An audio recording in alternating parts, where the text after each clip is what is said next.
Good evening, dear students. You are most welcome in your favorite YouTube channel, Learning with Rajesh. As you know that we have started synonym series, and I hope you are enjoying this series by learning all important synonyms given in every chat. And today we are going to read the next part of synonym series. So today's first word is collateral. आज का हमारा पहला word है collateral. Here collateral means guarantee, प्रतिभूति. जैसा कि आपको पता है कोलेट्रल वर्ड ऐसी चीज़ के लिए प्रयोग किया जाता है जिसके जब हम किसी न चीज़ की, जैसे कि बैंक से लोन लेते हैं, तो उस समय हमें किसी न किसी चीज़ की गारंटी देनी पड़ती है कि चाहे वो ज़मीन के रूप में या किसी ट्रैक्टर या किसी संपत्ति के रूप में, तो उस चीज़ को कोलेट्रल कहा जाता है. और कोलेट्रल का सिनोनिम क्या होता है? गारंटी. आई होप कि आपको इस एग्जाम्पल से ये वर्ड अच्छे से याद हो जाएगा. And the next word is babel. Babel here means gossip, वार्तालाप करना, गप्पे हाँकना, is known as babel, gossip. And the next main word is bounty. Bounty here means gift.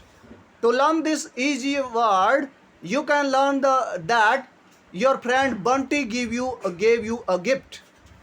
आप याद रखने के लिए याद रखिए कि आपका दोस्त बंटी ने आपको क्या किया है? गिफ्ट दिया है, उपहार दिया है. And no I think you got this point easily. And the next point is dregs. Dregs here means debris, small particles of a thing.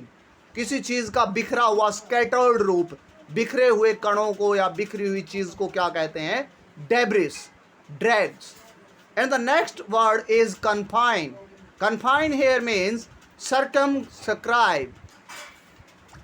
Circumscribe का मीनिंग होता है सीमित. कोई व्यक्ति किसी एक लिमिट में रहे, उस लिमिट की अवस्था को क्या कहा गया है? Confine, circumscribe. I hope you got this point also. And the next word is greenhorn. So, if someone is unexperienced, he or she can be known as greenhorn. You can say that my officials are like greenhorn. कि आप कह सकते हैं कि मेरे office में एक ऐसा व्यक्ति है जो कि इनएक्सपीरियंस्ड है. आज you can say that greenhorn है.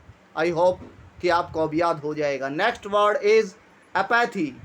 Apathy here means indifference, उदासीन.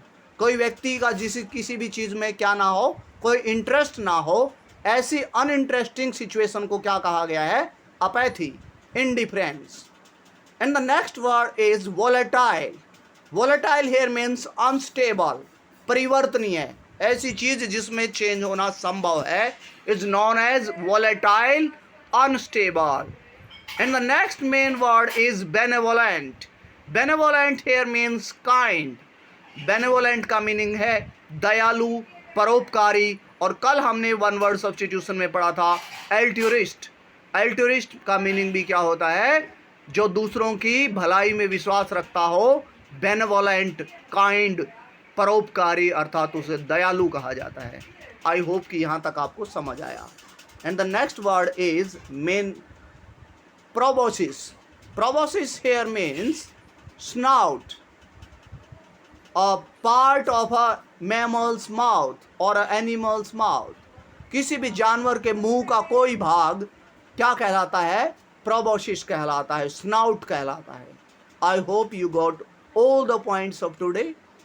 And if you are new on my YouTube channel, please subscribe the channel, like and share also, and press the bell icon for latest information. And the rest of you also please like and share. Thank you and have a nice evening.